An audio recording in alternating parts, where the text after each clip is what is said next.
Before I start this video, I just want to get it out of the way that it really does pain me to have to make a video like this. Considering the fact that I went into this film with so much optimism and hope, I was really excited for it. It was one of my most anticipated of the year.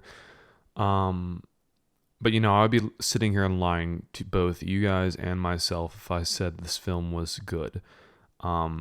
Short and sweet, it was not. But it's not a complete waste. Hey guys, welcome back to MD3. My name is Mitchell, and today we are looking at John Wick 4, directed by Chad Stahelski. If you win, the table will honor its word. You will have your freedom. It is released in theaters on March 24th, I believe, Friday, March 24th. And if you don't know the story of John Wick, then I would probably not watch this film. If you don't know, basically it follows a guy named John Wick. He's being chased by assassins and he must fight them. That's basically the plot.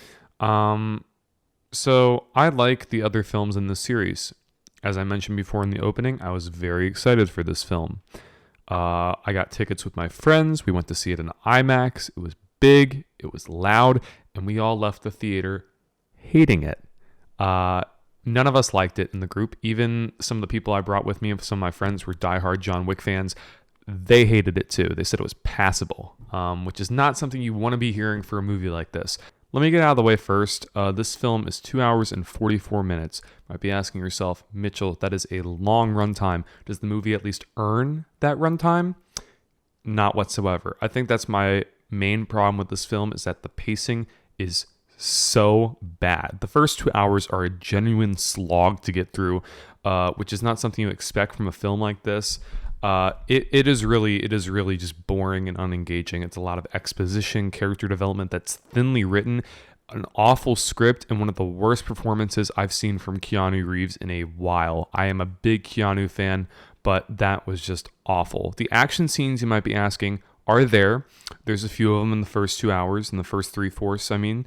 And you might be saying, but do those elevate all the other elements that were poor? Not exactly. You see, the action scenes start out engaging enough, and they are very, very engaging. There's a lot of good choreography, cinematography, and the soundtracks during the fight scenes themselves are phenomenal. But the problem comes in with the fact that this film is interesting in that the action scenes drag on, which is a first for this series.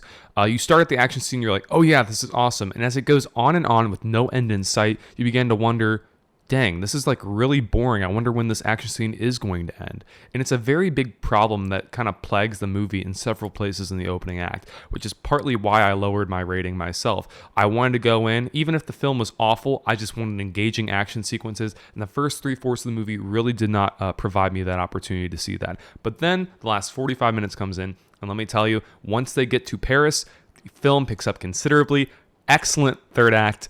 The thing that's saving this movie, I think, from a lower rating than I'm going to give it in a minute, it's phenomenal. It's very, very exciting. There's a few sequences with like cinematography. There's like overhead shots, like a long take. It's hard to describe. Just when you see it, you'll know, and it is phenomenal. There's a few excellent action sequences, very well directed by Chad Stahelski.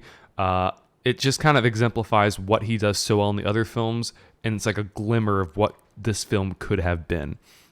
You might be asking yourself, you talk a lot about the third act. Does that mean it has a strong ending? I think the ending is another thing that is limiting me from positively rating this film. The ending is basically them just reverting to a cheap ripoff of a Sergio Leone spaghetti western, complete with a soundtrack that sounds dead on like it, shots that look dead on like it, and just basically the entire thing is a Sergio Leone ending. It's kind of disappointing, honestly. I wish they got a more original route with that, but I guess not. And then the last 10 minutes happen. And no spoilers, but there's a certain thing that happens, that's kind of major, and it's so rushed that it's not effective. It happened, and I'm like, no way. They just end the film there. That's without any other explanation or anything substantial. It just happens, and you're supposed to deal with it. Kind of rubbed me the wrong way, not gonna lie. I left the theater, I was like, What's the point? This film was a giant disappointment. I think it's going to be a lot of people's things. If that ending somehow emotionally manipulates you, good on you. But for me personally, this film was a slog to get through and was not engaging. I'm going to give John Wick Chapter 4 a 48%. Thank you guys so much for watching. If you are new here, please click the subscribe button down below, like the video, and comment down below which movies I should check out so I can add them to my watch list. Till next time, this is Mitchell signing off. Peace out.